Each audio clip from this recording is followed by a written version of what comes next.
Have you ever heard the story of Mercy, the midwife of Salem? Her tale has been buried for centuries, whispered only in hushed tones, but today we unearth it. In 1692, while the town of Salem was gripped by a fever of paranoia, Mercy was known for something else entirely. They called her a healer. Her hands, skilled with herbs and ancient knowledge, brought new life into the world and soothed the fevers of the sick. She was a woman who understood the language of the earth, the secrets whispered on the wind, and the healing power that grew from the soil.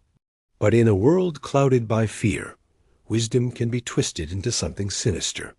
Her knowledge of herbs became evidence of witchcraft. Her connection to nature, a pact with darkness. The very community she had nurtured turned against her, their gratitude replaced by suspicion. She was dragged from her home, her garden of remedies trampled, and her name slandered in the town square. They didn't see a healer. They saw a threat to their rigid, fearful world. Before the magistrates, Mercy stood not with shame, but with a quiet strength that unnerved her accusers. When they demanded she confess to consorting with evil, she spoke a different truth. "I consort with the earth," she declared, her voice clear and steady. "I listen to the whispers of the river and learn from the resilience of the oak.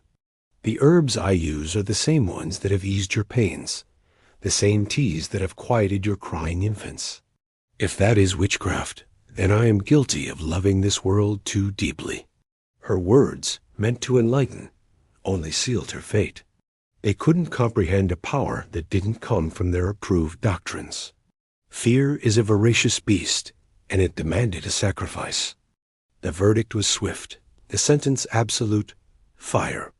They built the pyre in the center of the town, a grim monument to their own terror. They tied Mercy to the stake, convinced that the flames would purify the town of her supposed evil. The crowd gathered, a mixture of grim satisfaction and unspoken dread on their faces. But as the torch was brought forward, something extraordinary happened.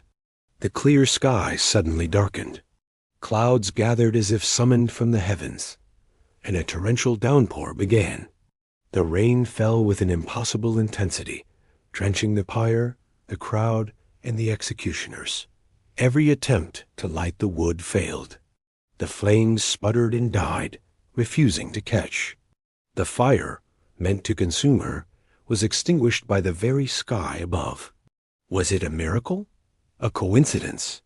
Or was it something more profound?